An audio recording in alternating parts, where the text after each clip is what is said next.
Hi, my name is Madeline Miller, and I want to share with you God's story of my life. So, I grew up as a young girl going to church, to Sunday school, and confirmation, really understanding that God loved me and had a plan for my life, and that because I was sinful, that's why He sent His Son Jesus. And this was something I really understood and had knowledge that I had, but it wasn't really into a lifestyle. I didn't have that maturity to know what that meant. Um, and so, as I continued into high school, I got involved with my youth group at church and went on mission trips and conferences. And I could feel God really pursuing my heart and trying to speak that truth to me. And um, I just didn't know how to maintain that when I'd come back home. I didn't know how to do that on my own. And as I continued to get involved in high school, I got involved in sports and other activities. Really just trying to exceed people's expectations, trying to seem perfect and like I had it all together.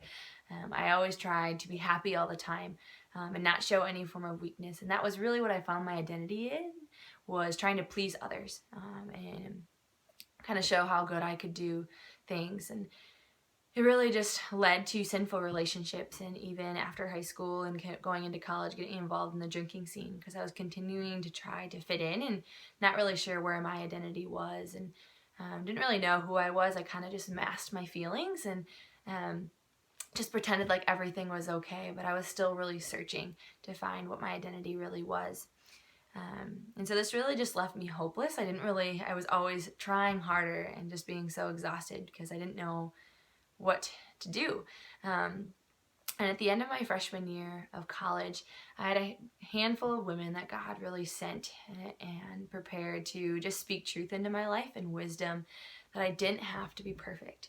And this was news that I didn't have to be perfect for God, that I didn't have to be all put together, that He loved me regardless of what I did or how well I did at something. And that He loved me if I was broken, that if I was super sad, He would still love me. And it was after this that I really began to dig into my relationship with the Lord and learn what that looked like, that I could be very broken and come to the Lord and find my identity in Him rather than other people. And while it's still to this day super challenging to not want to please others, I know that I have a God that accepts me for who I am. No matter what that looks like, He loves me unconditionally as His daughter. And I can say I have a relationship with Him that is full of joy, and my identity is in Him, knowing that He loves me for who I am. And this is my story.